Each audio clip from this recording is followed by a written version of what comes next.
doing with your money right now is making the bank 500% more than you, then we need to take that money back and be back in control of our money. So we got to change where that money goes first. So now you need to become your own bank. So what do the wealthy do with money that you're not? Exactly what I just said. They added one step and they changed where their money went first. And where does their money go if it's not going to the bank? I'll tell you where it goes first. It goes to giant mutually owned insurance companies, into a very specially designed and engineered policy that is called a whole life policy. Now, this isn't a whole life policy that you go to your life insurance store and buy.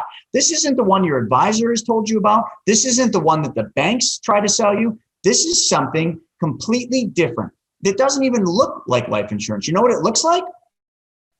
Your account. That's right, folks. So if the bank account that you're putting your money in isn't paying you 4%, then you're putting your money in the wrong place.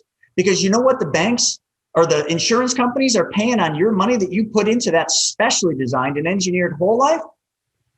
4% as of 2021. That'll change next year, but right now it's 4%. So if you're not making 4% guaranteed on your money, then I think this one change will help you tremendously. But let's talk about a couple other things. Why would most people not know about this? How come you don't know about privatized banking? How come you don't know about being your own bank? Why isn't your advisor, your banker, or your family told you about this? Simple. The advisors and the bankers probably don't know about it, but more importantly, they can't get paid nearly what they would get paid by telling you to do the opposite. You want to know how I know this? Who do you think the number one purchaser in the world is of these specially designed and engineered whole lives? Can anyone guess? It's none other than traditional banks.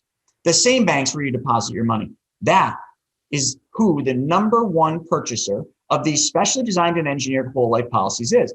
Don't believe me? Well, it makes perfect sense because you've never been told this. You're probably right now thinking that sounds too good to be true. This must be a scam. Why haven't I heard this? Google it. Everybody knows about Google. Go onto Google and type in BOLI, B-O-L-I. Try it. Type in BOLI into your Google and let's just see what comes up. Hold on. I'll just tell you what comes up. Hundreds and hundreds of pages will come up showing you how much money banks own in whole life insurance. But you see, they don't call it whole life insurance. So how would you ever know that it's whole life? BOLI stands for bank-owned life insurance. Okay, commonly used by the Rockefellers, the Rothschilds, the Walt Disneys, the Ray Krocs, all of the wealthy people, all the way up to our current president, Biden, and the late McCain, all use this system. They changed one thing, and that one change is where their money went first. But you don't know about this, because if you did, you would have changed that one thing a long time ago. You would have been making a guaranteed 4% on your money, and you would have been in control of your money. But let's go one step further. How do we take back the money that we're giving away to everybody else? It's simple, folks. I just told you how. Be the bank.